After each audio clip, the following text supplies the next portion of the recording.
偷春联这种事情，只有崔禅做得出来。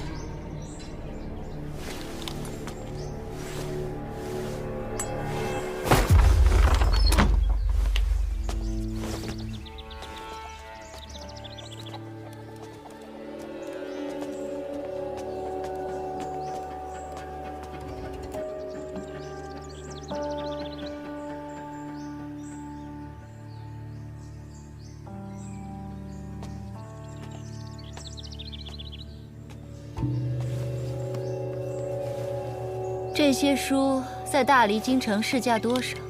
奴婢回娘娘的话，最多60文。看来儒家圣贤们的道理越大，就越不值钱呢。算不上富贵人家的日子，不过还挺自在。娘娘对殿下用心良苦，苦其心志，劳其筋骨。这话就虚伪了。真正受苦的孩子是隔壁那个孤儿。我家木儿可称不上吃苦。福禄街卢氏送来的那几页，连他们自己都不敢翻看的古书呢。我记得其中有门有趣的小法术。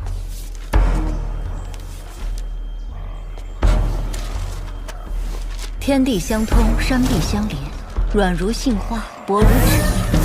五指一剑，急速开门，奉3山9湖先生律令。去！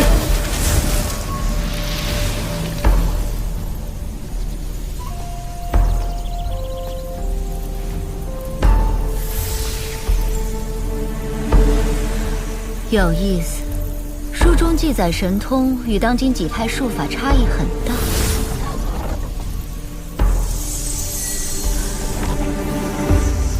这3山9侯先生究竟是什么身份？可有些人命好，随便怎么折腾都是享福；有些人命贱，生来就是吃苦的。小家伙，日后找我报仇之前，你至少要和云霞山、正阳山、书简湖这3方打交道。等找到我，牛年马月了。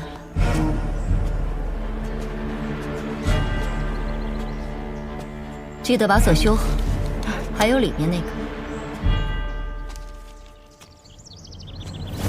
天地相通，光阴穿山，神入上旋，念追地替，无念一瞬，急速现象。奉3山9湖先生律令。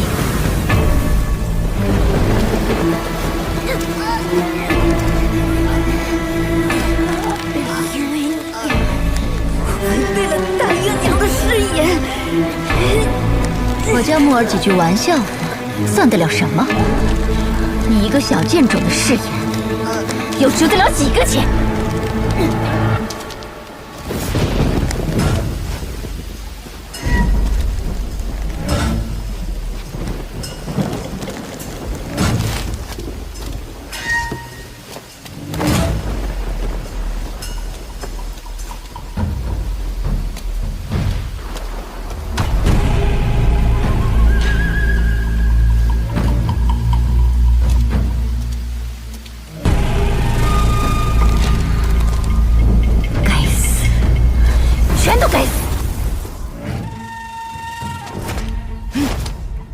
怎么，王将军觉得不对？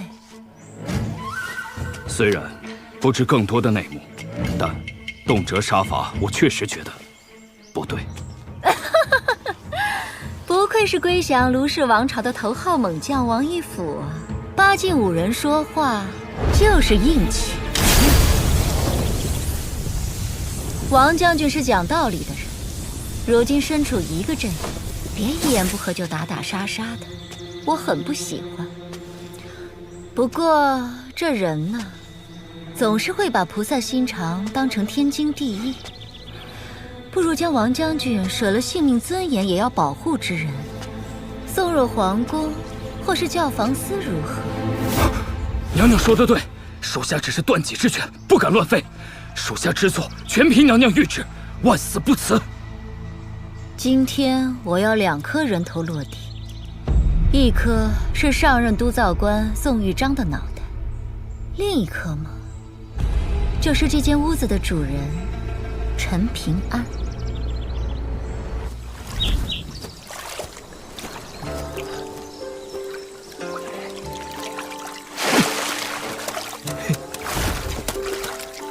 小宝平，你听齐先生说过外面的世界吗？当然说过，咱们浩然天下有9个大洲，我们所在的东宝平洲是其中最小的一个。但即便如此，宝平洲依然藩国无数，王朝如林，奇人异事数不胜数。更别说外面的北俱泸州、南婆娑州、中土神州、皑皑州，还有我刚才仔细看过了，接下来顺着铁夫江一路往南，过了齐墩山，到了一个叫红竹镇的地方，就能走水路了，脚程会快上许多。哎，陈平安，鱼！以后钓鱼抓鱼这些事，你都可以教我。还是我来吧，我本来就是照顾你去山崖书院求学的。齐先生说过，富集游学怕不得苦，就是要背着书箱，一边游历山河，一边砥砺学识，两者缺一不可，不然就是瘸子走路，东倒西歪，走不成正道。那如果以后路过竹林，我给你做一个竹书箱。真的？真的。我想此行山高路远，竹林肯定能遇到，说不定还能看到刘信阳说的那个天一样高的山，最广阔的河，还有……宝平，如果未来我遭遇意外不在你身边了，你也不要害怕。那些山虽然看着远，但只要咬着牙，脑海里想着不管怎么样走到山脚就好，就真的能走到山脚。陈平安，你不能抛下我，我什么都不懂，一个人肯定会傻眼的。收！我是说，你一定能够走到山崖书院，而且你会读很多书，见很多世面，说不定就能成为天下第一个女先生、女夫子呢。陈平安，你头上的簪子是齐先生送你的？是啊。这是齐先生的先生送给齐先生的，然后齐先生又送给了你。那从今天起，我就喊你小师叔好了。为啥？这样的话，如果哪天你打算丢下我，就会想，我陈平安可是李宝平无比敬爱的小师叔，这样就会有一点舍不得啦。哎，能不能不当什么小师叔啊？放心，我不会丢下你的。不行。那我不给你做小竹箱和草鞋了。啊！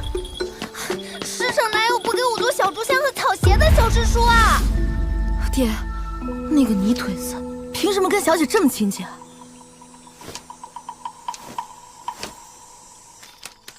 陈平安，你家门锁不知被谁给弄坏了，放心，幕后罪魁祸首我一定帮你查清楚。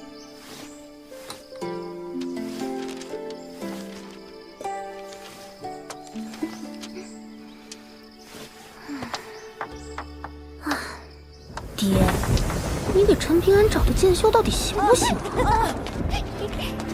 不行。阮师，我再买下神秀山周边4座山头赠你，如何？多此一举。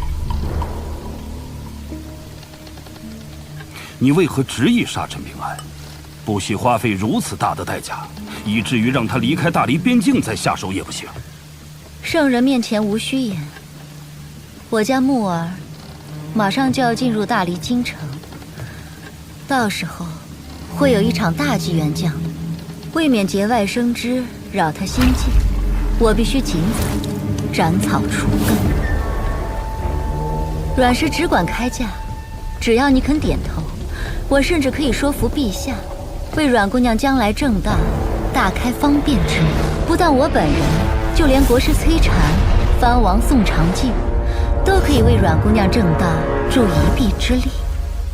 以后你不要进入龙泉县地界，否则别怪我出手打女人。罢了罢了，大不了就等到了大黎边境再说。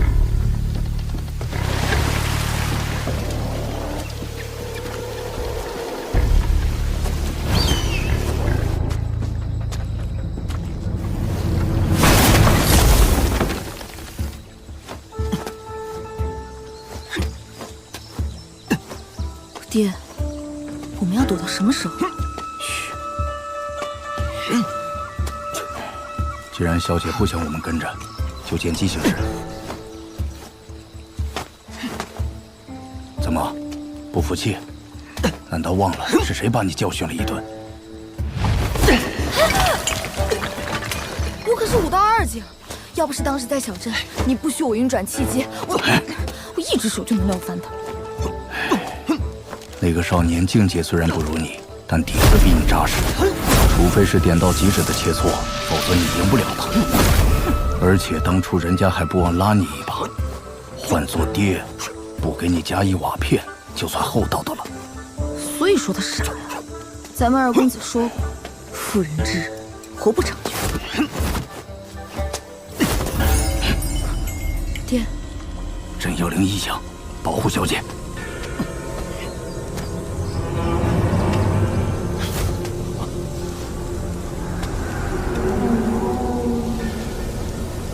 宝平，身后。小师说，书上说，这世间有山精鬼魅，妖物作祟，他们性情暴戾，喜欢以人心肝做下酒菜，尤其是读书人，则会最为险难。你平时看的都是什么书？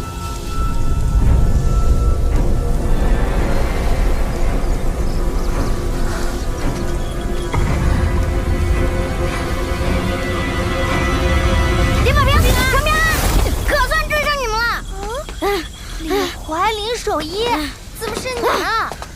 我们决定赌一把，和你们一起去山崖书院。别说这些了，那边有个怪人。谁？出来！你就是陈平安吧？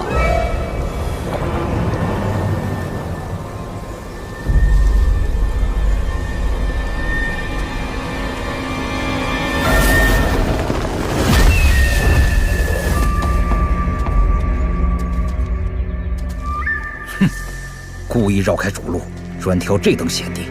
这陈平安人小鬼大，谨慎得很呐。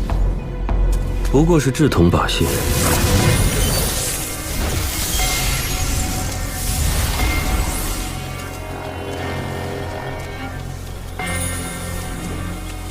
跟好他，等出了大黎边境，去人头复命。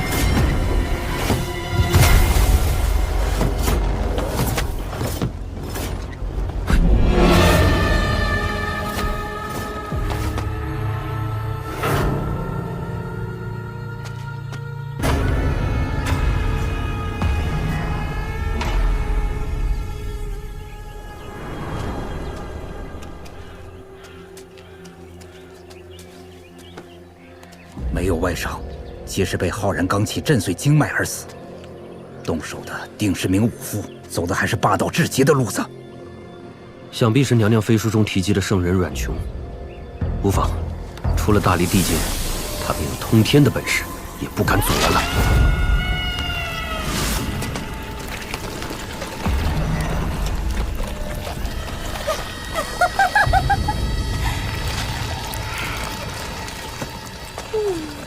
那伙人碰不得，这两个就当是补偿了。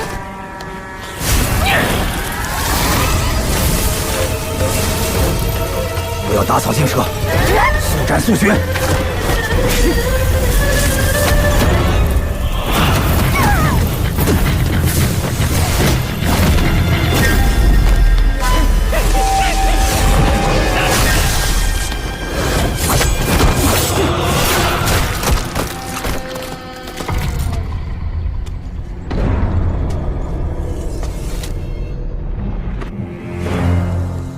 你就是陈平安吧？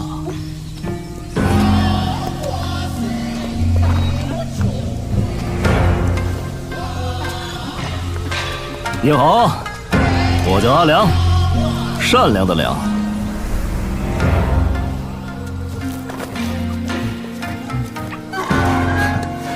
我是一名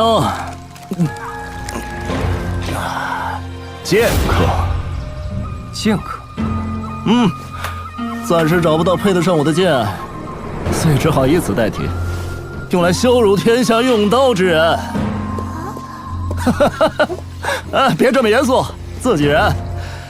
我会送你们到大黎边境的野夫关，在那之前，我们结伴而行，有个照应。你怎么会知道我们的路线？因为我猛呀。龙王打哈欠能吸进去一条江，真是好大的口气。朱可叔叔，朱露姐姐，原来你们一直跟着。陈平安，我是李家仆役朱和，这是我女儿朱露。我们此行奉老祖宗之命，护送你们去大隋。小叔叔，对不起，我怕你不喜欢他们，就骗他们去小镇东门了。喂，叫阿良的，今天不把话说清楚，我就当你是我砥砺武道的磨刀石了。你认识阮师傅？久闻大名，听说他女儿出了的愈发清新动人了。你再说一遍。我是风雪庙神仙台魏晋。我叫阿良。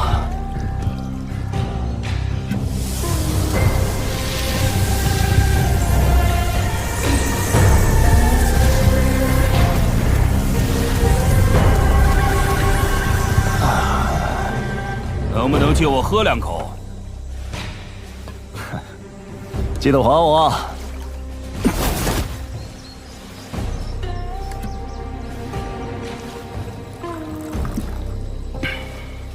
都说魏晋为情所困，这只杨剑壶中蕴藏的剑气精纯浩瀚，透着一股哀伤，应该是他，不错。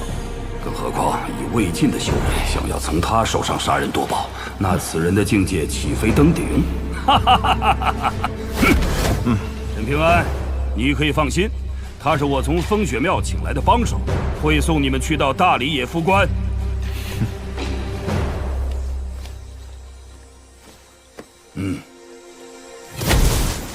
凭什么小师叔和我要带上你们两个拖油瓶？喂，我们好歹也算生死患难之交。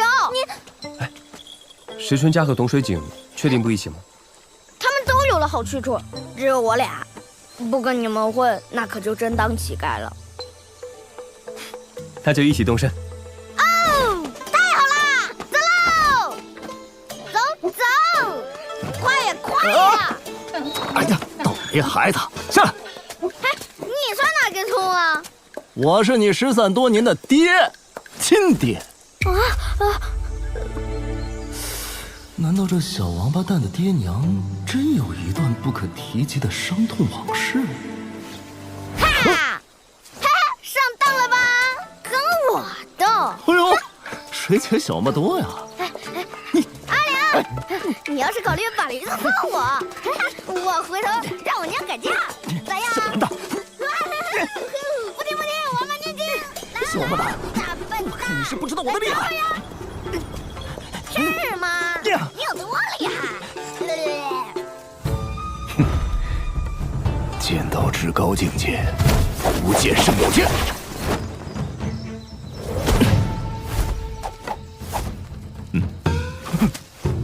就吹牛。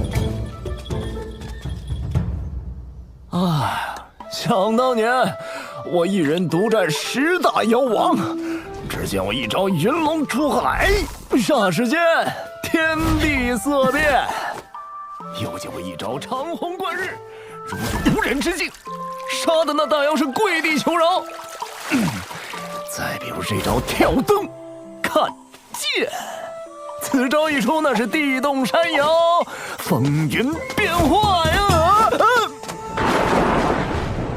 哎呀，下午心情不好，这剑法演练的不尽人意。高人出剑一定要看心情啊！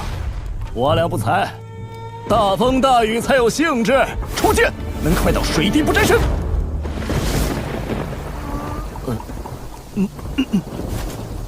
看啥看？老子脸上有花呀！哎，你们还有没有一点慈悲心、怜悯心了？看，让你们看，多找个趁手之物的。我去山上找，今天高低让你们见识见识上乘剑术。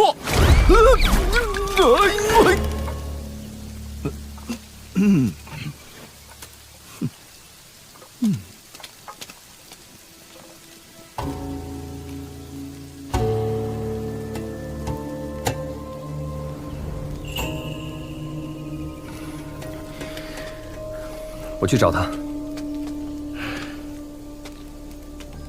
我陪你去，这天气容易出事。不用，我以前在山里采药，多遇到这种天气。我清楚地记得，阮师傅叫他的名字是魏晋。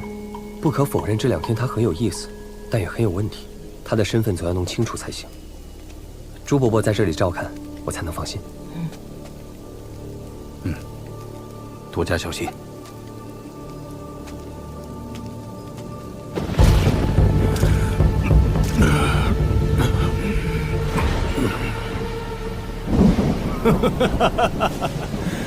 总算来了，可否等我喝完这碗酒啊？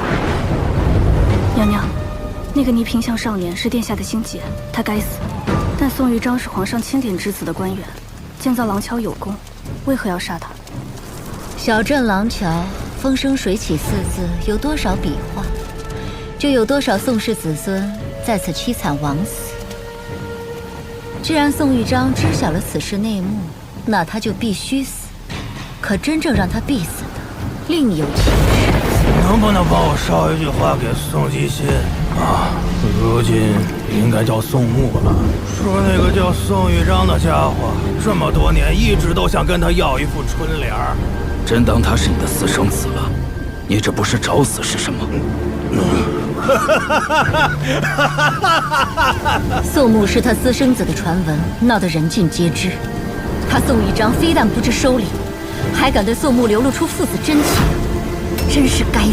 我宋玉章年少时喜读游记，看到东保平州最南端的老龙城，常年有大潮拍岸，天下壮观。那就当这一碗大礼酒是那南海大潮之水。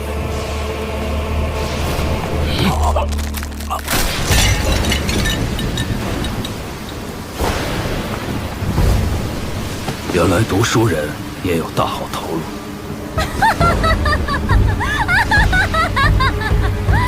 就是不知道这另一颗人头又能有几斤几两。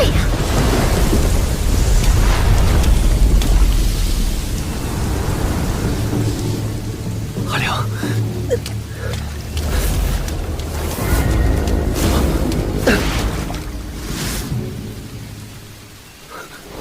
陈平安，跟你一路着实辛苦，想向你借样东西。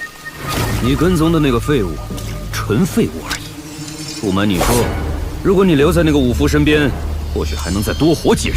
很不巧，是你的小心谨慎，送了你自己的性命。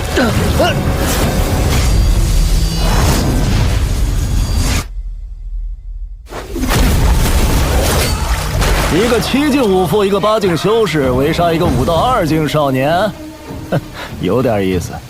阿良，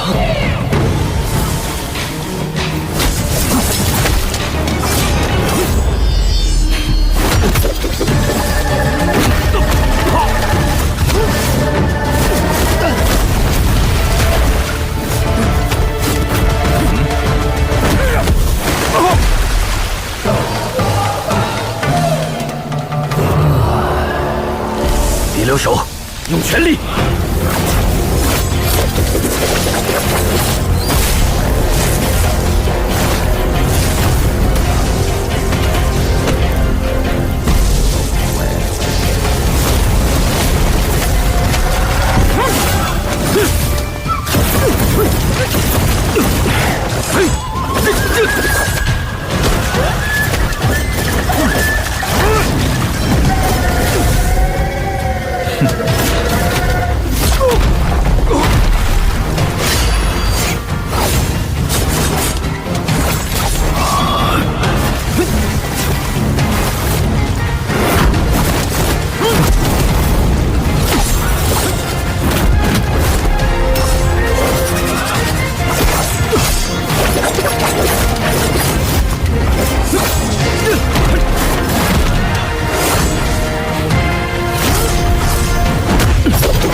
遇到过一位比你有趣太多的少侠，经常听他念叨一句诗：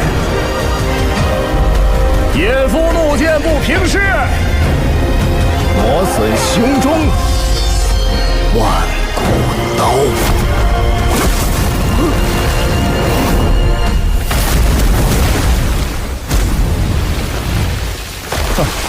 如何？是不是觉得这句诗很适合这种天气？杀人之后拿出来读一读。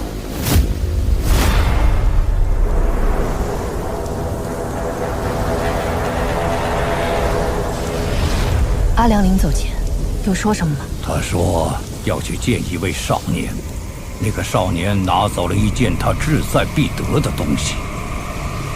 对了，他还给你们留了份礼物。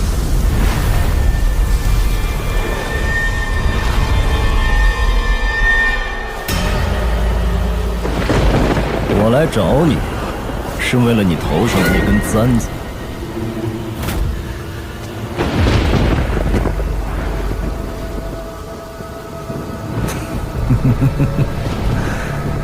是不是觉得自己要死了？你到底是谁？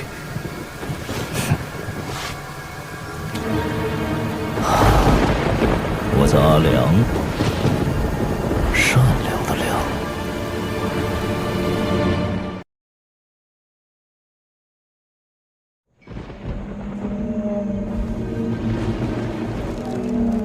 我来找你，是为了你头上的那根簪子。这根簪子很普通，只是普通的玉簪。你说了不算。你到底想要什么？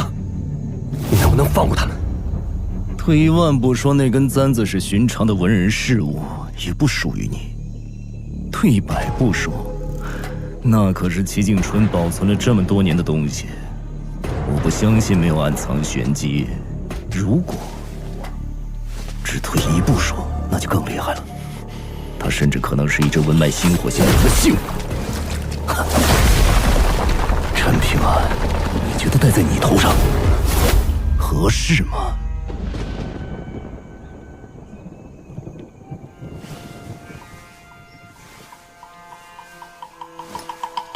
这是齐敬春的先生的遗物，也算是齐敬春的遗物。你亲手折断簪子，我不杀你。我从不骗人。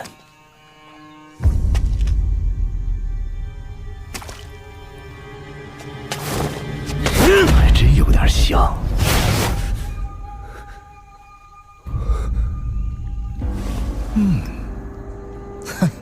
早就该想到的。按照裘秀才的脾气和齐敬春的性子，传下来这么根普通簪子才是正常。拿回去。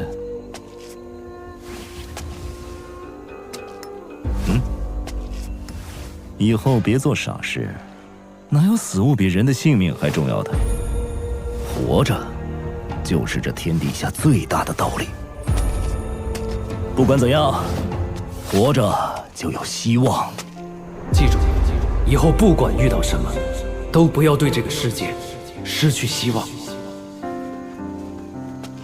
阿良，你认识齐先生吗？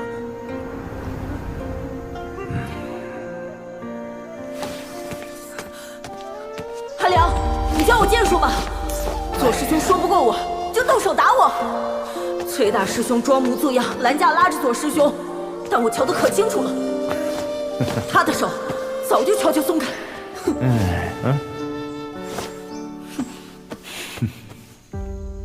齐敬春对这个世界很失望，那是他的事。你陈平安别学他，你还没有见识过这个世界的好与坏。更何况我阿良又不是读书人，你陈平安暂时也不是，所以，知道吗？你拿走了一样我以为是囊中之物的东西，我甚至已经在那个地方刻下了一个字，结果等我屁颠屁颠回来，是这么个惨淡光景。所以，你以后没有本事在那里刻下2、3个字的话，看我不休你！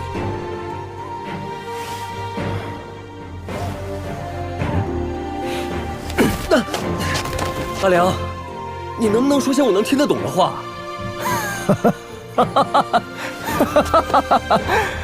可以啊，我叫阿良，善良的良。对对对，我是一名剑客。就这么定了，我会送你们到大理边境，相信到了那个时候，那帮孩子也能轻轻松松远游求学了，暂时不会有乌烟瘴气的事。但在那以后，你就得自求多福了。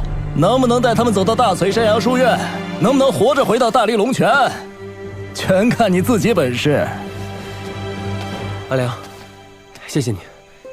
我之前觉得你不像个好人，但现在我可以相信你了。不信哪够啊！你小子以后见到我这种绝世高手，要发自肺腑的尊重，知不知道？阿良，你那么厉害，你打得过朱和？哎，陈平安啊，你怎么比齐景春当年还讨人厌啊？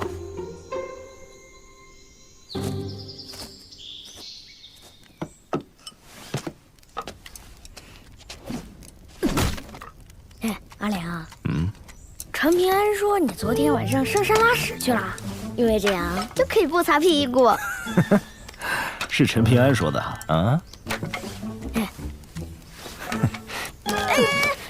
阿良，你人帅脾气好。我有一个姐姐，要不要以后介绍你们认识认识？她叫李柳。名字虽然难听，但人可漂亮了，绝对不骗你。林守业和董水晶两个色批都眼馋我姐呢。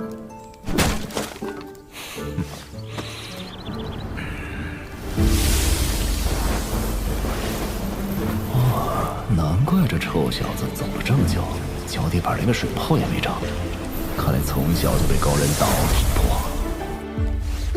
哎，李怀，我那老丈人姓沈名谁啊？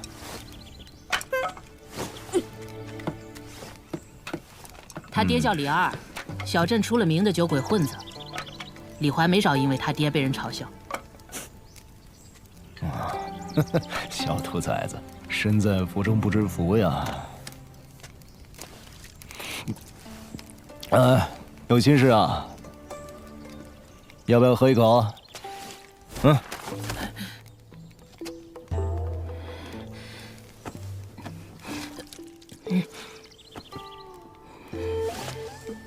再试一口。哎，不贪杯才有乐趣。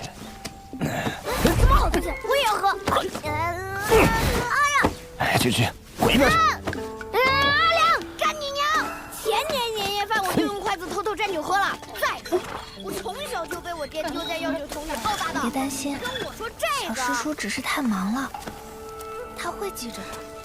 陈平安躲哪儿偷懒去了？还不回来？我家小姐怎么能受这些委屈？老祖宗赏赐的宝贝，镇妖铃。怎么不想啊？若无妖物靠近，天天乱想，那岂不是遭了大罪了？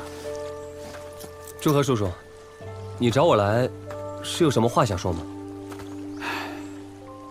陈平安，那我就直说了。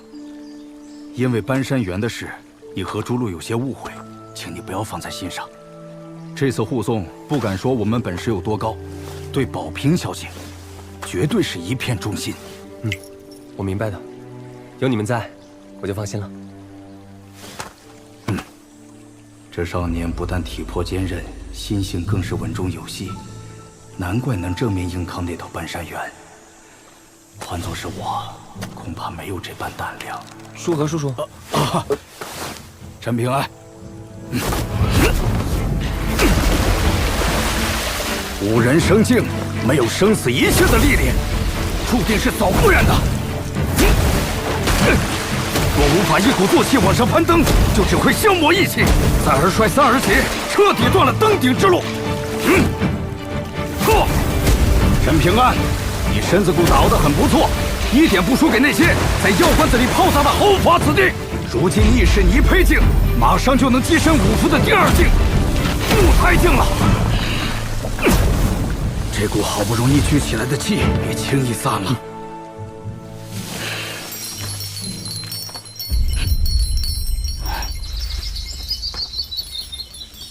此地不宜久留。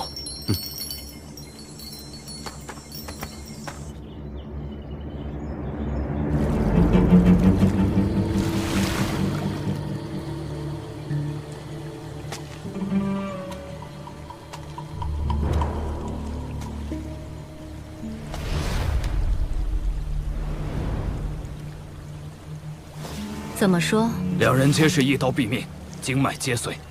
风雪庙何时这么天下无敌了？随便跑出来一个莫名其妙的家伙，就能杀人，跟杀鸡一样简单。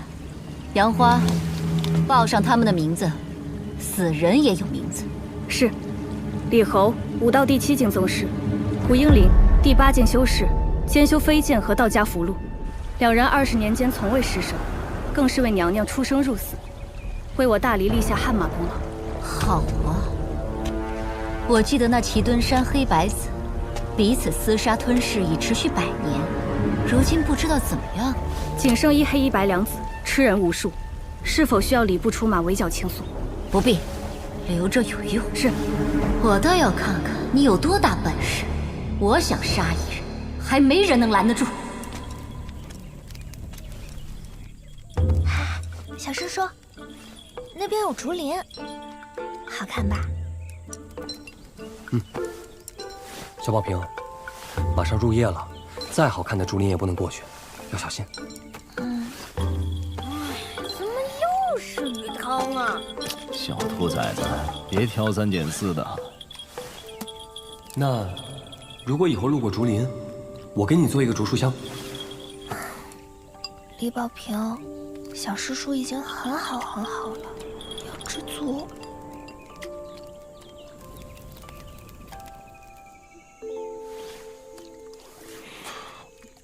阿良，你其实不是阮师傅整来的那个魏晋吧？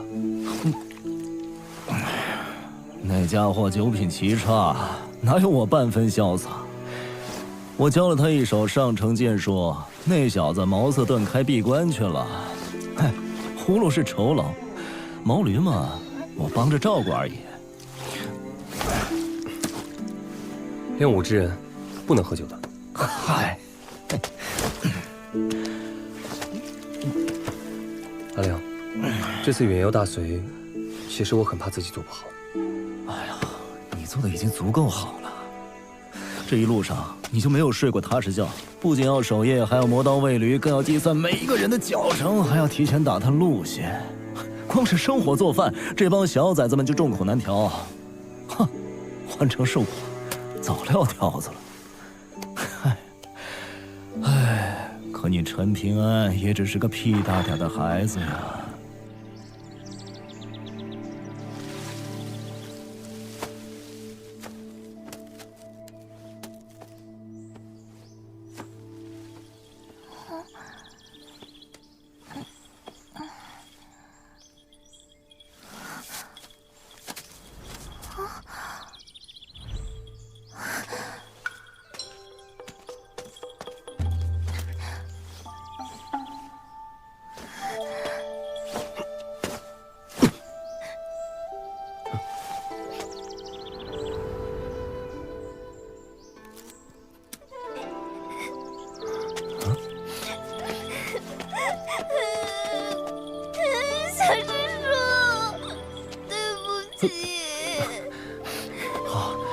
不哭啊！是不是小师叔做的不好看？小师叔只见过1次小书香，等以后见着更好的了，你告诉我。没有比这个更喜欢的了。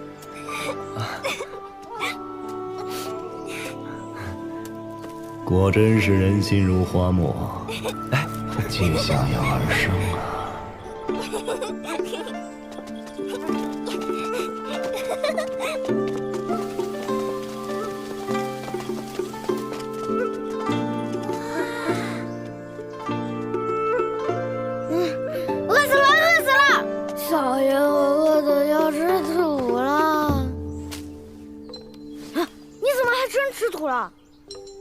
蛇有蛇路，鼠有鼠路，变风食水，吃土下套。我去四周布些陷阱，兴许中午能有不错的收获。祝贺叔叔啊，山路不好走，你们换上这个吧。哎，我随后就到。谁稀罕？我自己能走，真当自个儿领头羊。哈哈，放心。哎，长平，这是你自己做的，莫猴儿怪。主路，我回头多给你做一些草鞋吧。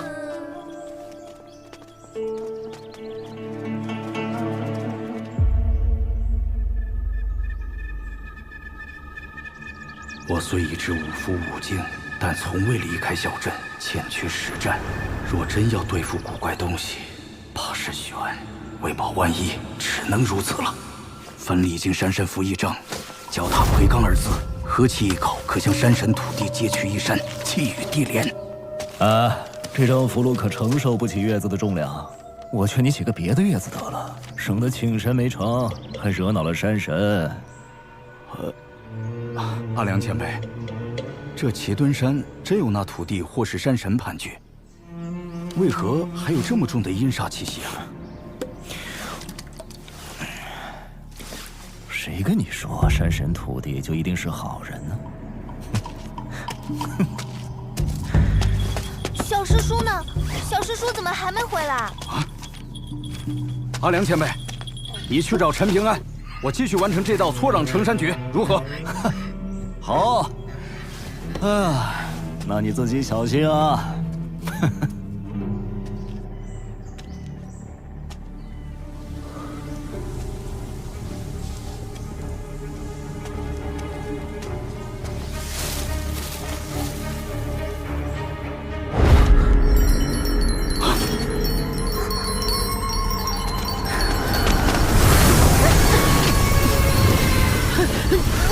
三山九侯先生律令，是。完了，山神作祟！我们不要自乱阵脚。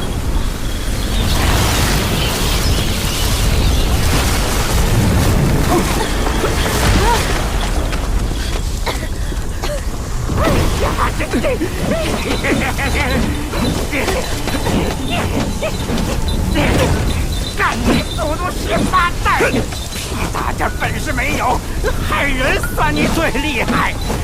老子可怜西岐躲了几百年了，好不容易等到大理朝廷敕封山水正神，媳妇熬成婆，结果你给老子喊出来了你！屁！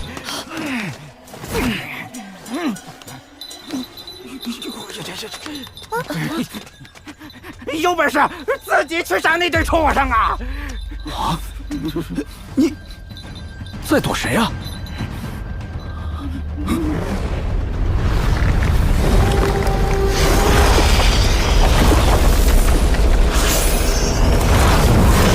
那几个玩好吃，去吃他们，就不用惦记我那臭皮囊了。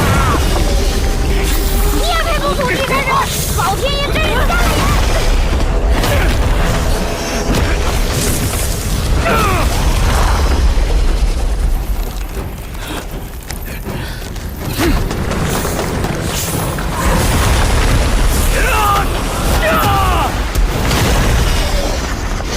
别等你！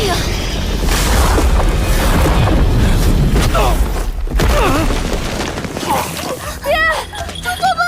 别过来！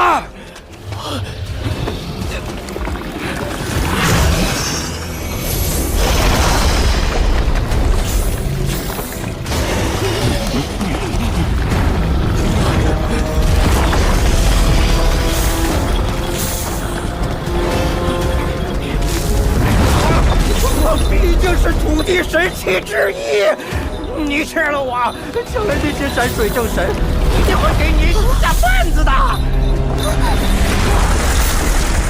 你吃了儒家小娃，为走将化龙奠定基础。你同样吃了我，顺利篡位成下一任山神。好算计呀！我认栽，小老儿认栽了。金州你，我不想死！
何叔叔！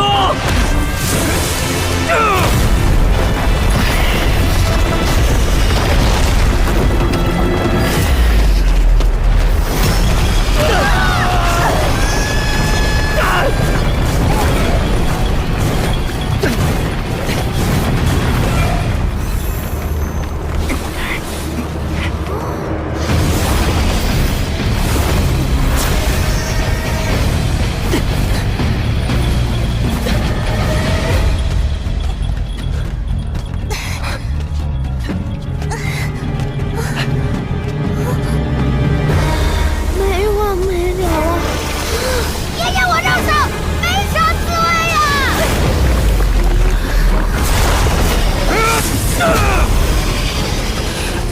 你们快走！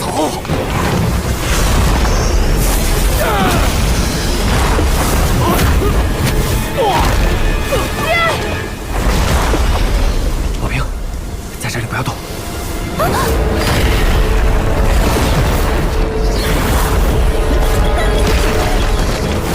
站住！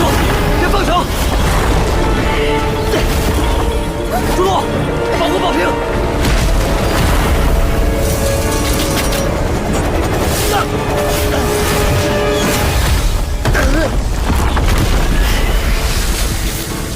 想试试车！小姐，别过去！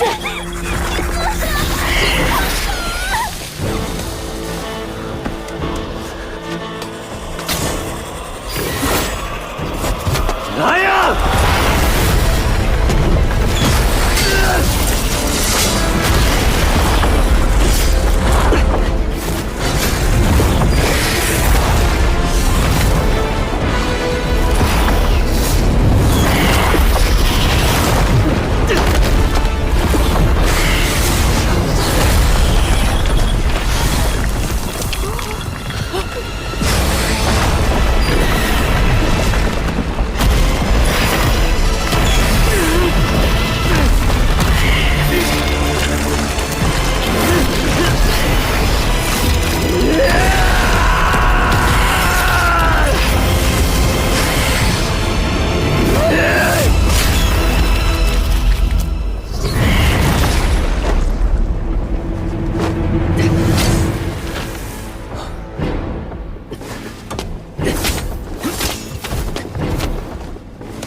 小叔叔，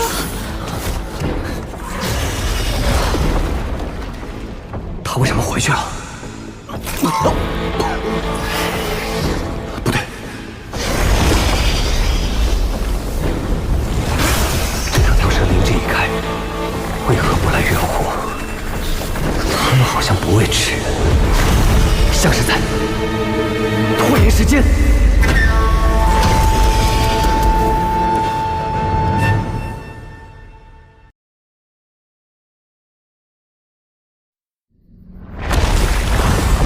别挣扎了，这孽畜故意不着急吃掉你，无非是在等你完全激发气血，否则哪怕吞了你，仍是消化不掉你的精气神。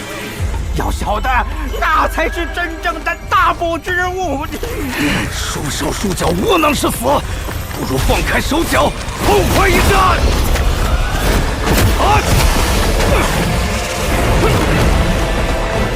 孽畜可不只是肉身强悍，他在100余年前吞吃了一位中武境炼气士，如今估摸着也修成了1、2门道法。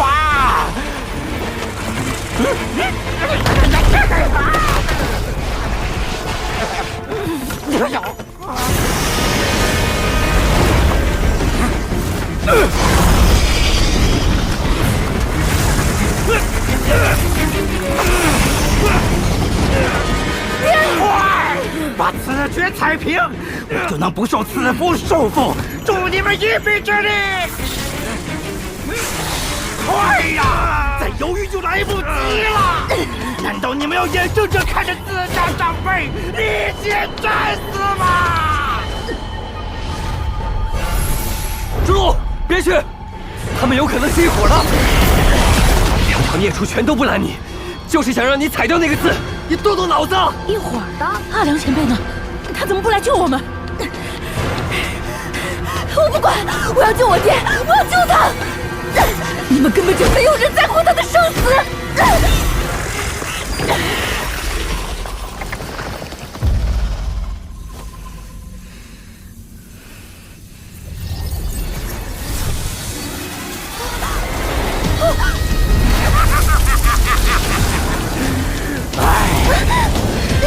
真是费劲呐！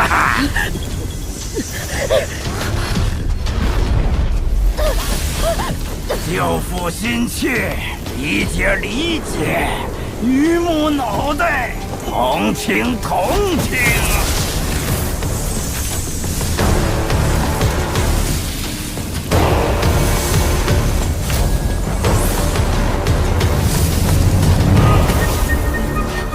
按照约定，我帮你们对付那个藏头藏尾的斗笠汉子。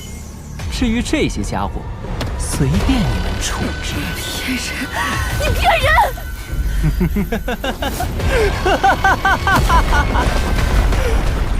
大黎这次封赏山河神奇，我撑死了就是恢复土地正身。可你爹竟然喊出了那位先生的名讳，实在是震撼人心呢。等于帮我魏波重新钦定了土地之身。若是他当时写出月字，我此时可能根本无需大离赤壁，就已是齐顿山的正统山神了。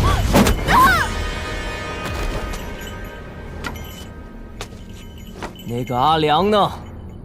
不拜山头也就罢了，还敢做我的交椅，还从中作个让月降字，给我滚出来！滚出来！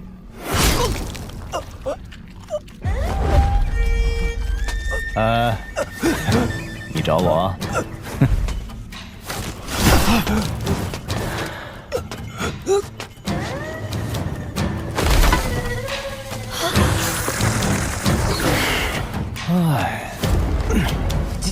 前辈，今日误会，是我唐突了。你们仨配合的真是天衣无缝啊！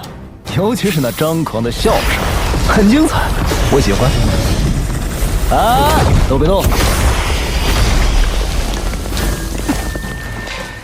哎呀，快夸我，夸我呀，使劲夸我，我金夸，再肉麻我都接得住。阿良，你是不是又拉出去了？你要是晚一步，以后就没人陪你一起撒尿了。你大爷！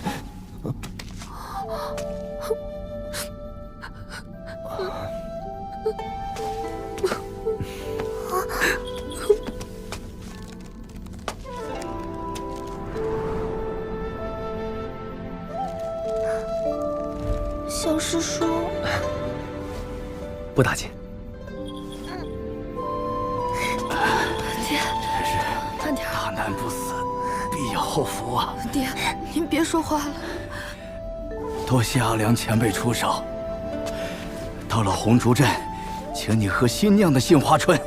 哎，老朱啊，大恩不言谢嘛，记在心里就好，说出来显得没那么有诚意呀。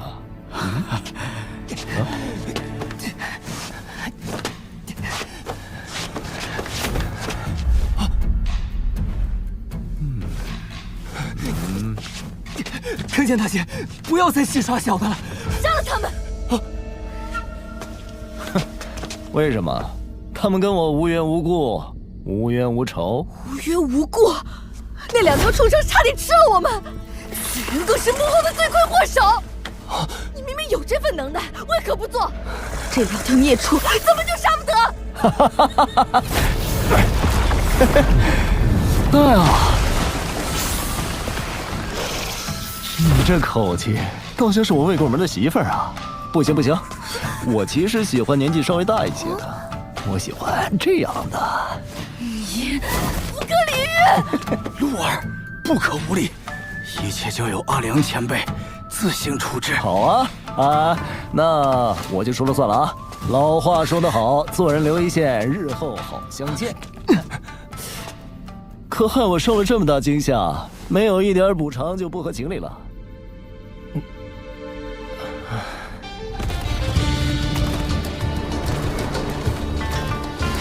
我的个亲娘嘞！头一回做这么大的乌龟。阿良，你总算做了件善事。我要是有阿良的本事就好了。你能吃苦？当然。吃不了。那你就多看点书，争取以理服人，以德服人。我娘说过，谁吵架嗓门大，谁就有道理。我家本来就穷，我爹没出息，我姐也扭扭捏捏的，注定要嫁人。我就怕，等我娘老了以后，吵架吵不动了咋办？我要是靠讲道理，我们家岂不是得被人欺负死？所以，阿良，你什么时候再做一件善事啊？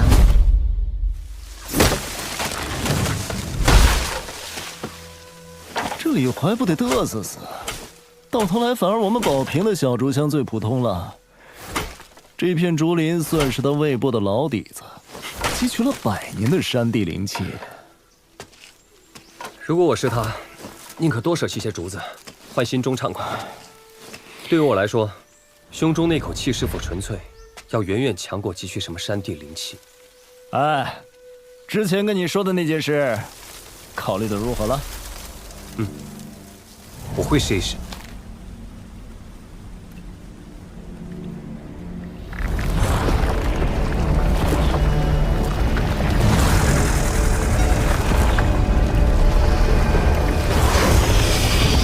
我希望你们能坐镇落火山，帮我看家护院。但进山之后，不可为了保富而杀人。当然，如果是出于自保，另当别论。听得懂吗？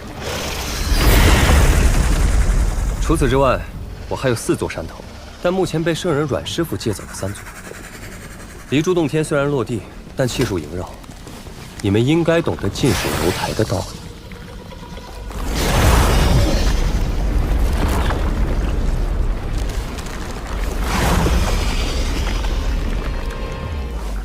奇墩山比起我家的山头，灵气肯定远远不如。你们在我家地盘上修炼，应该会事半功倍。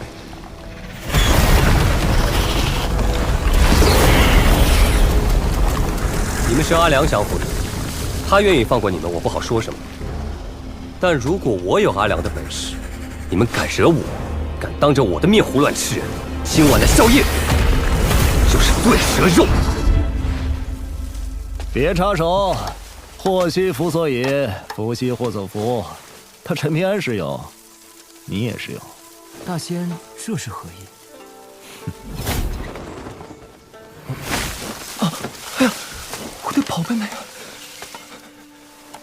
你这压箱底的家当，是不是来自珠海洞天？也正是因此惹恼了某位仙人，一气之下摘了你的金身神位。奇墩山土地未剥，在下被前朝神水国末代皇帝敕封为山神。后王朝更迭，大黎宋氏崛起，在下因为某事惹恼了宋氏开国皇帝，又惹恼了仙家朋友，身份一落千丈，终是落得个从土里来回土里去的下场。如今仍算是戴罪之身。哎呀，真惨啊！大仙是如何晓得这根青竹杖的根脚？我曾游历过一趟珠海洞天，与那朱夫人交情不深，一般，很一般。你说，如果换成是我提条件，这对蛇蟒会怎样？二话不说，直接搬家。很好，你保住了半片竹林。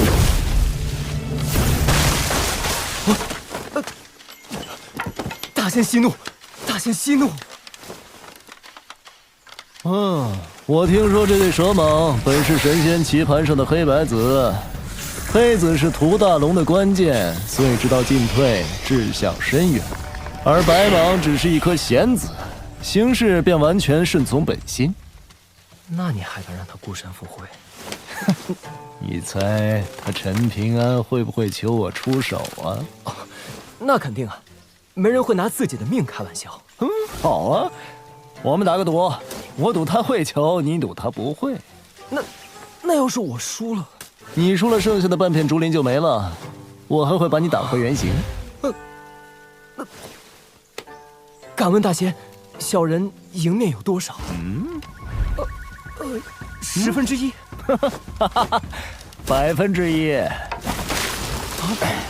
陈平安，只管狮子大开口，如果真出了事，我肯定会出手，别怕。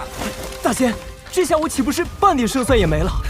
那可说不准，万一这少年身上还藏了些压箱底的手段呢？好处我刚才已经说了，同意与否，你们自己选。阿良必然不会出事。我们家乡有一座螃蟹牌坊，其中有一块匾额上写着4个字：莫向外求。自己都做不到，如何要求别人帮你？这一点，阿良肯定比我更清楚。如果我需要阿良出手才能镇住你们，那你们早晚会无视约定，在我家山头随意伤人。所以，你若只是忌惮他，大可不必。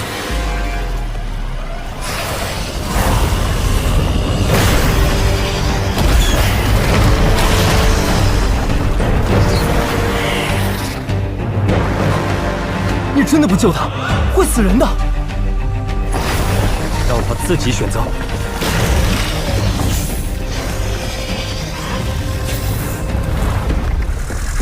我看得出，你因为折损一翅的事而恨我。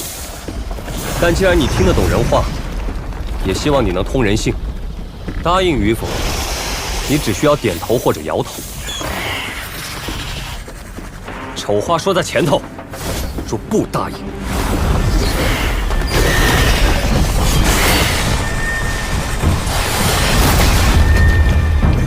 这下出事了。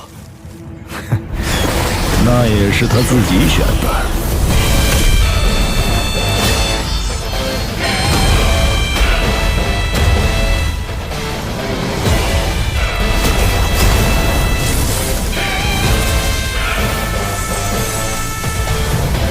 我给过你机会，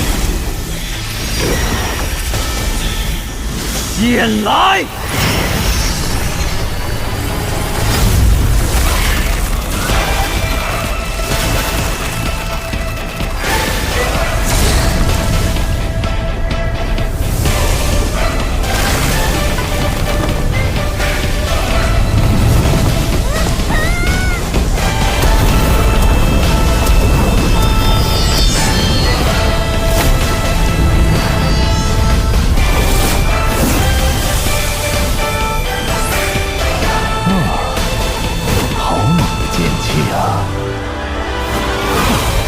不愧是他所赠。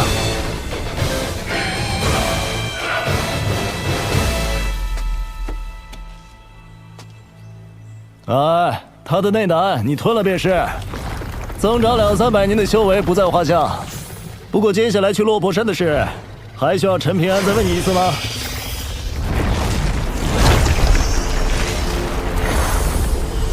相依100年的伙伴，竟真能同类相识。一山容不得二虎，他们可没有你这般读书识礼的运气。你看他的样子，其实早有打算。我也是顺水推舟。这个山精魑魅，皆以食为天，给了他威慑，再给点甜头，换来他帮你去落魄山坐镇气运，很划算。哎，少了一缕这么厉害的保命剑气，就不心疼？不心疼，之前攒在心里的一口气总算出了，现在痛快得很。哦，怎么个痛快法？以前我练武就是为了活命，但现在觉得目标可以再远一点，再高一点。你做了比亏到姥姥家的买卖，你知不知道？你害得我输惨喽！你拣选一根好一点的老竹，我要换一把竹刀。就当是你朋友的赠礼了。还有，我那朋友帮你赢下了半座竹林，做人要知恩图报，你意下如何？理当如此，天经地义。哎呦，嘿嘿，坐地分赃喽！哎，规矩只有一条，一人一剑，不许反悔啊！想独吞啊？阿良，分了宝贝，这合租送我呗。你算哪根葱？我娘改嫁这事儿你就别想了。但如果你娶了我姐，我就是你姐夫了。那就小舅子。小师叔，你怎么还不来拿宝贝？你们先拿就是，我最后一个选好了。没关系，小师叔，我帮你选。我给小师叔挑东西。我只要这本书就好，不跟你们抢其他东西。哼，嗟来之食，我才不稀罕。阿良前辈，这真是传说中的英雄胆。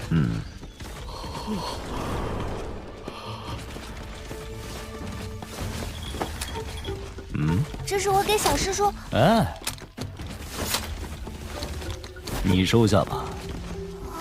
以后再寻一只养剑葫芦，与之降服到一左一右悬挂腰间，招一匹高头大马，穿一袭红衣，策马走江湖。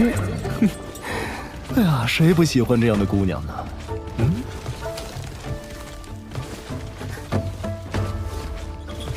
小师叔，阿良说这把刀可好了。好就收下。小师叔又不练刀。对嘛，陈平安是一名剑客。说话算数，这匣子归我了。哈哈，你有那么多宝贝放吗？还我！我答应帮你在落魄山建造一座小竹楼，做赏景之用。到时候，我便与黑蛇一同前往。希望我们的这桩善缘能够善始善终。好自为之。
原来是这样，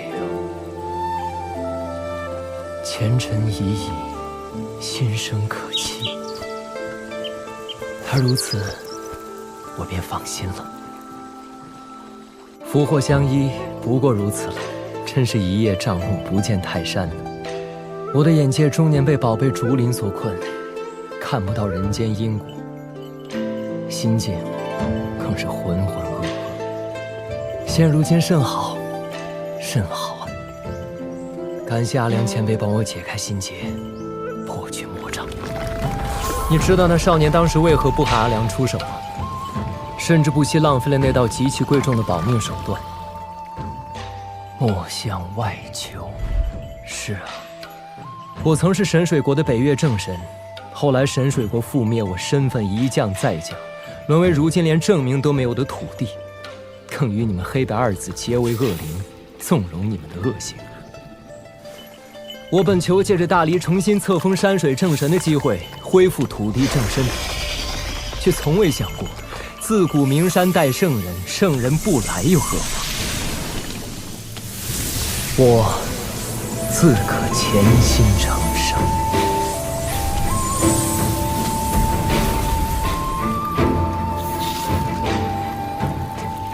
算是那少年送你的乔迁之礼。这蛇胆石是世间最后一条真龙的灵血凝聚而成，天下蛟龙之属，梦寐以求之物。走了，你我便去那落魄山，做那落魄人。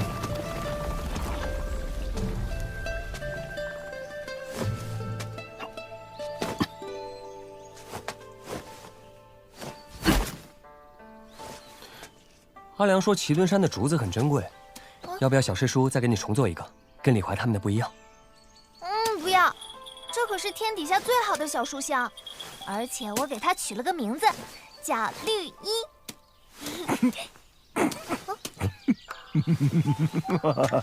这是什么配色呀？幸亏小宝瓶够可爱，不然能让人笑话死。阿良，等落魄山的竹楼建成，你给取个名字吧。就叫阿良很猛楼。那我换一个含蓄些的，就叫猛字楼。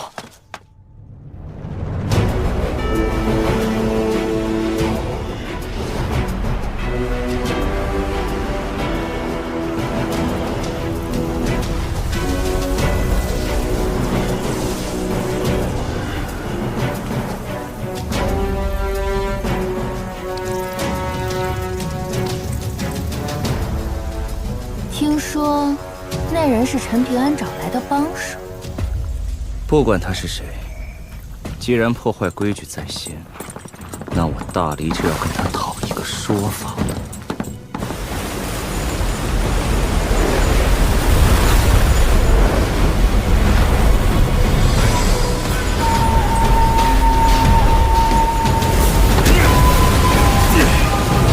我很好奇，那个叫阿良的刀客有多强？那就拭目以待了。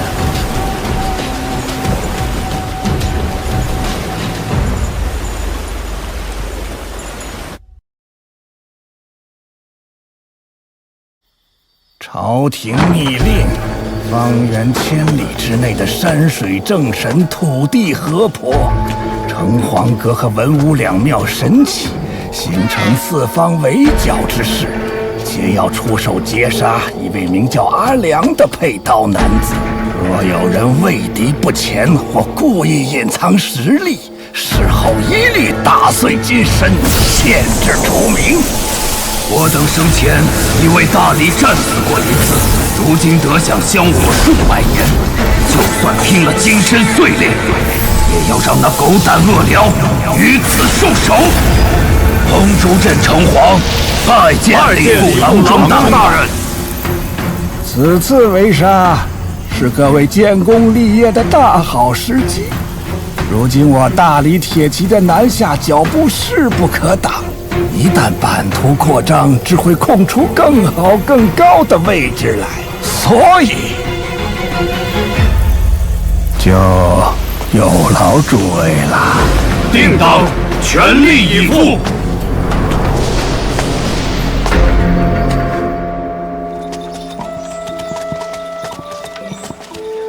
待会儿到了镇上采买完，就去看看有没有糖葫芦吧。小师叔，咱们买2串小糖葫芦就行，小的好吃。陈大爷不想走了。你上驴干嘛？快滚下来！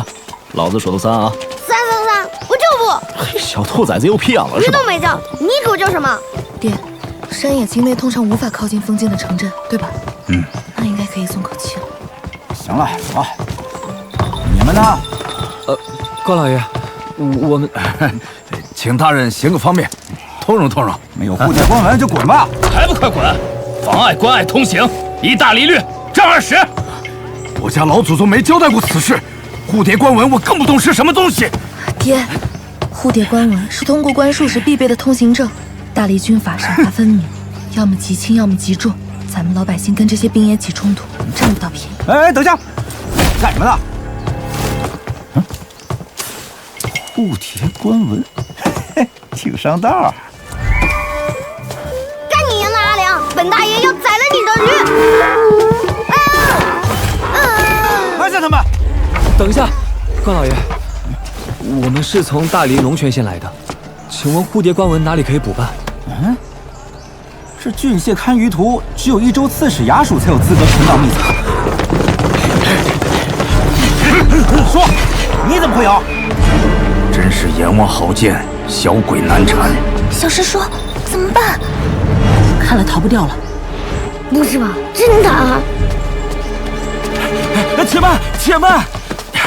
在下程生，红竹镇枕头驿驿丞，敢问可是龙泉县诸河先生？不知林守一公子是否也在？我便是龙泉县林守一。招待不周，还请各位贵客包涵。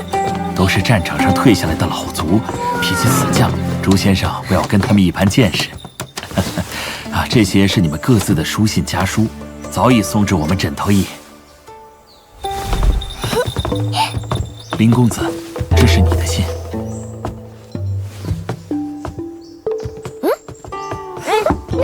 第一封就是宝瓶的。啊，宝瓶，还是宝瓶的。我有3封。怎么连陈平安都有啊？还好咱俩同病相怜。哎呀，想我没有啊？狗东西，给我滚出去！晚些时候我带各位到镇上走走。你怎么还有脸回来？唉，怕你少了个爹呀。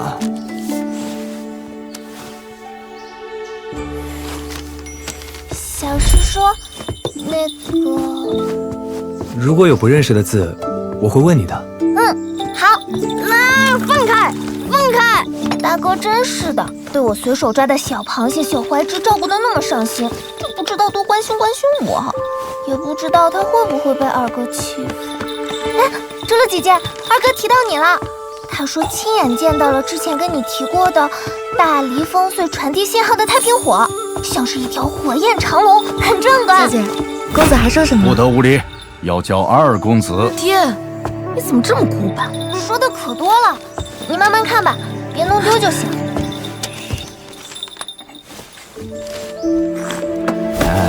猪怎么回事啊？满脸春风的，比平时还要漂亮几分呢。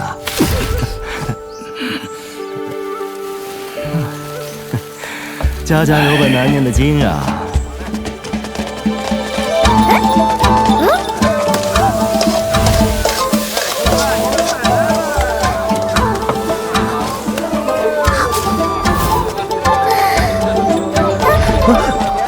拿好。你慢点。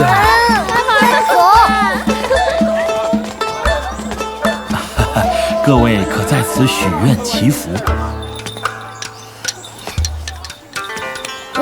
让我看看，我看看。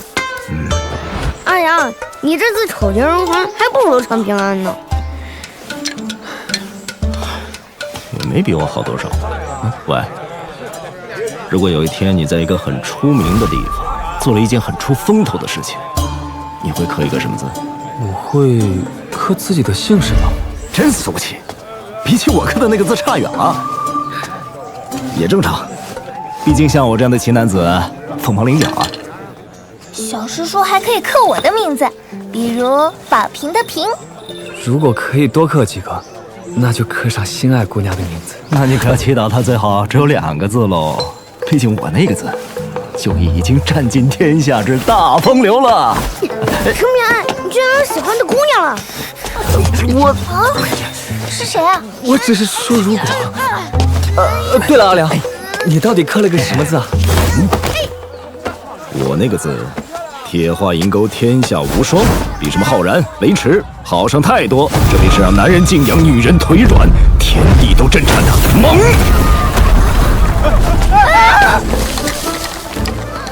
怎么样？老夫刻字时可是一剑劈开12重雷劫云呐！哪个猛啊？当然是我阿良很猛的猛啊！有猛斯文，真是光屁股拉磨，转着圈。兔崽子懂什么？信不信我随便做出猛事出来吓死你？鹿儿，爹的话你可能不爱听，但齐墩山巅一战，你确实做错了。爹，你难道要我眼睁睁的看着你死在那儿？不是陈平安他爹，他当然不担心了。鹿儿，陈平安，你们先走吧。阿良，我要骑在你头上。小王八蛋，赶紧的，挑好没？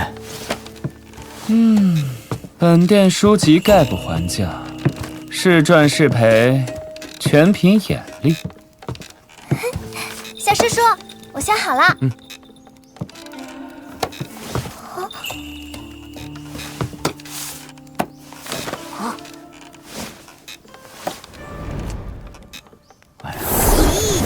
咚。李大爷。啊，好像有。断水大牙，9两2钱，买定离手。穷疯了吧？想钱啊！本店书籍概不还价。买来会不会看？嗯。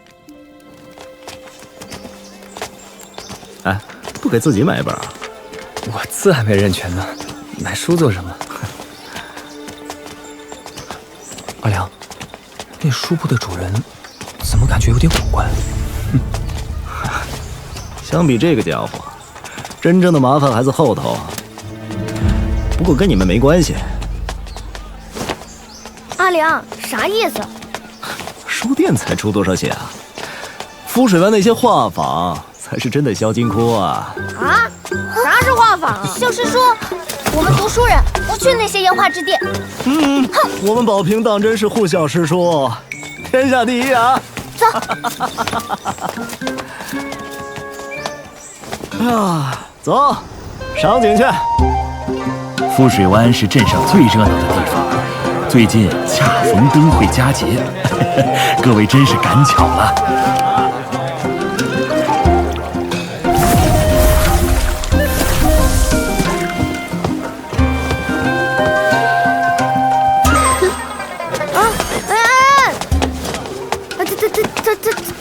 他们怎么？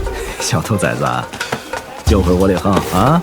这些女子怎么画的都跟狐妖似的。小子，不懂了吧？这是红竹镇有名的花酒。我们红竹镇是三江汇合之地，这些船女都是前朝神水国的亡国移民。大黎皇帝下过一道圣旨，要他们生生世世、子子孙孙永世不得上岸，做那无根浮萍。老常，你快多给我们讲讲这些妖艳船女的故事吧。哎呦，你这小孩人小鬼大，又不是我一个人想听，阿良也想听，我帮他问的，对不对？阿良，你小子要点脸行吗？哎，说来也是段伤心事。这红竹镇虽有3江，但只有2位江神，而这最后一位江神的故事，便与这些船女的先祖有关。当初大黎与神水国交战，神水国势微被灭，他们的先祖们出逃，却无力渡江，本应被困死在齐墩山下。这齐墩山土地爷曾是昔年神水国的北岳正神，他忠义无双，暗中庇护这些船女的先祖逃亡，却因此惹来大黎皇帝龙颜大怒，便令这些姓氏的后裔亲手将山神金身砸碎，沉入江底。书上说，山神沉江如鱼儿离水上岸，神魂受尽折磨，却不能真正被置于死地。那后来呢？是一位女子冒死跳江，将那些金身一片片捞起拼凑，埋到了齐墩山，这才保住了山神一口仙气。但那名女子也因此魂飞魄散，没过多久便离开了人世，随着转世投胎，却忘了前缘。那个坏蛋山神原来是这么好的人，早知道对他好一点了。应该对他好的。阿良，我要回去。别闹，老子的花酒还没喝上呢。切，那我自己回。我送他吧。告辞。有劳了。哎呀，李大爷真难伺候。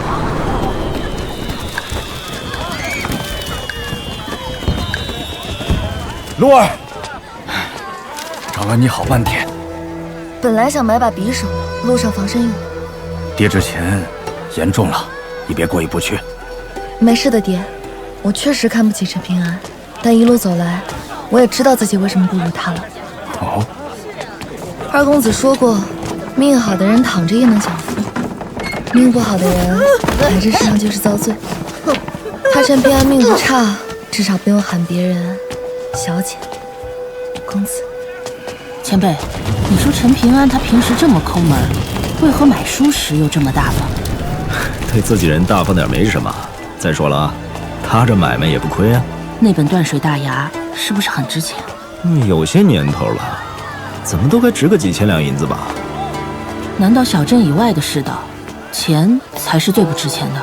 市井中的黄金白银任你堆积成山，开销起来不过弹指一挥间的事情。普通人一生的积蓄，这些人却能随手挥霍掉，真是人各有命，富贵在天。出身是没得选，可活法有的选，毕竟路都是自己选的。爹，没有关系，二公子说了，到了大黎京城，有的是法子脱离贱籍。等军功积攒够了，说不定我还能成为高明夫人呢。我家女儿长大了，回头你和陈平安说声对不起，这事儿就过了啊。等到了大黎京城，我倒要看看是哪位世家俊彦能娶到我的女儿。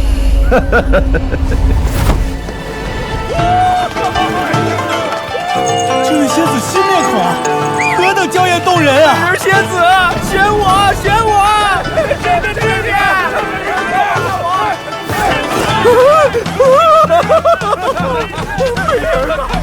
守身如玉，正人君子，死字头上一把刀。仙子，仙子，你别走啊！啊，别！阿良前辈，让我来！姑娘，仙子，别走啊！金子喜欢吗？金子都不喜欢，仙子喜欢你们尽管开口啊！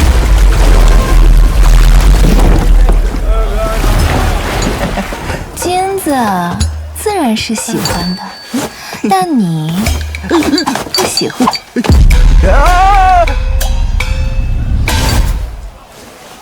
谢官人。哎，不是，那什么，阿良前辈。不过这位小少爷可以独自登船。啊？哎呀，这小子没钱，这是何意啊？我可以不收他银子。阿良前辈，别叫，你要脸。小少爷，不上船吗？失礼了，走吧。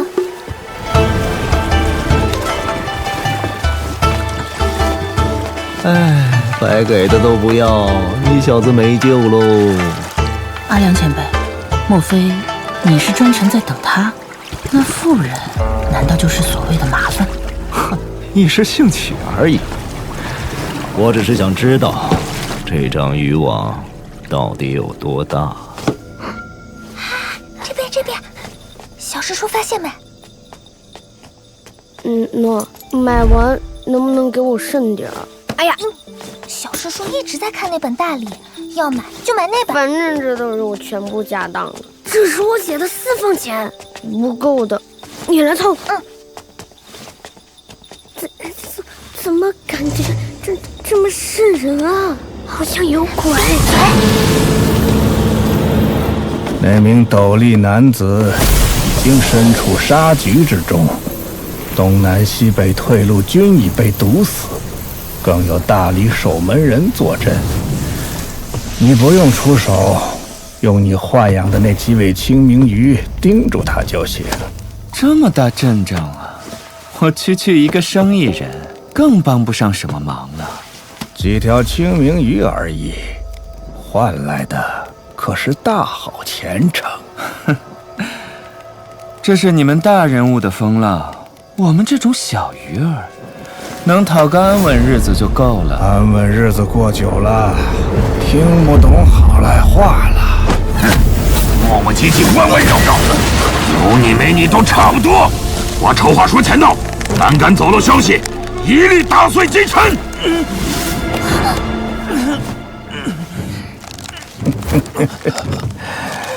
李姐，事成之后，我虽不敢保证你能成为冲淡江水神，但至少能让陛下记住你的名字。富贵险中求，这笔买卖我做。要不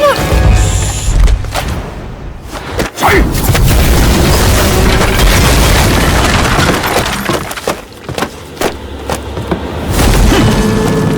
方才分明有2个活物的气息。无妨，收网到了这个地步，就算走漏风声，也无关紧要。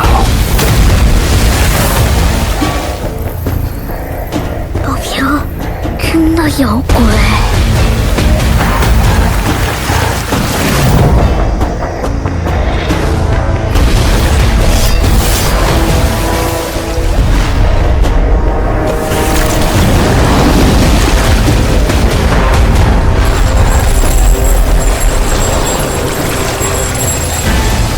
不知今夜能否见到许大人完整的一剑？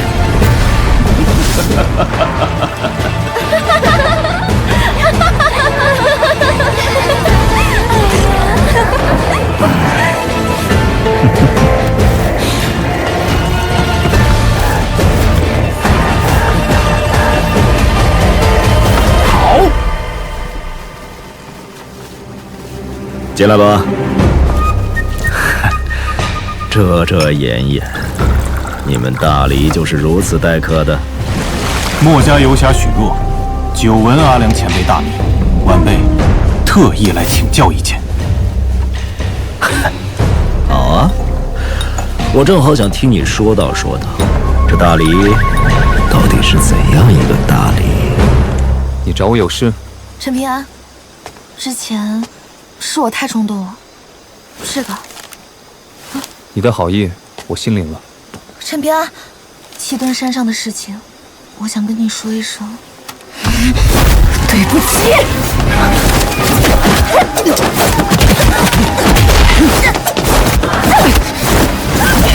陈平安，我只是跟你开个玩笑，真的，我不骗你。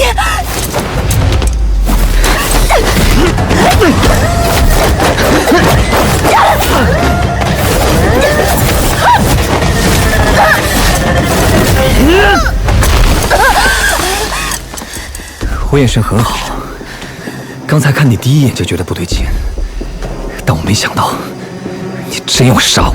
在七墩山我就知道了，无论是心性还是胆识，我都比不过你。为什么杀我？我家公子的那封家书，为何专门提到了与我讲过的烽火传讯？那是给我的暗示，也自然，只有我朱露能看出其中的玄妙。家书洋洋洒洒2000余字，皆是行书，我有7个字是楷书：杀陈平安，得高命。听不懂对不对？你是不是连诰命这2个字都没听过啊？你这个有爹生没娘养的贱种，凭什么应对我？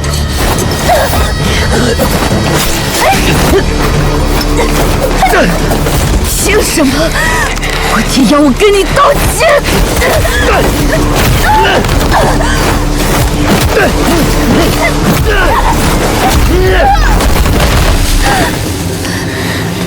我真希望那天你能像那个姓刘的杂种一样，被白山月一拳打死。如果不是宝平，你已经死了。陈平安，你站住！你是阴沟里的阿杂老鼠，不配直呼小姐的名字。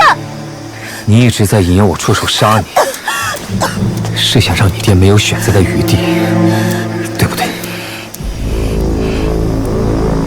如儿，你为什么要这么做？为什么不和我说？爹，不要心慈手软，快杀了陈平安！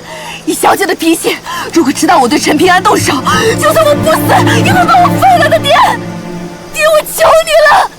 趁那个阿良还没回来，杀了陈平安！快给陈平安道歉！今天你要是不出手，我就死给你看！快道歉！凭什么？就因为我生来奸计吗？别说了！我听公子安排错了吗？我生命就离错了吗？我哪里错？陈平安，你知道我一直都很欣赏你，但是对不起了。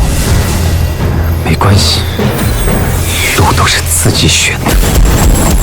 阿良前辈，请出剑。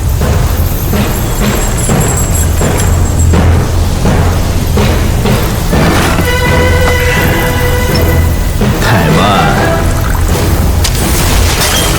把剑收了吧，别挥霍了一剑敲的精气神。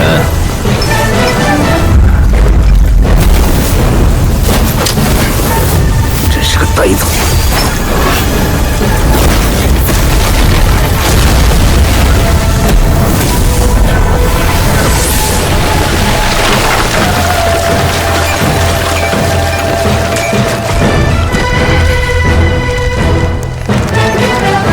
你有幸能请我阿良喝酒，就知道多问点关于我风光霁月的往事。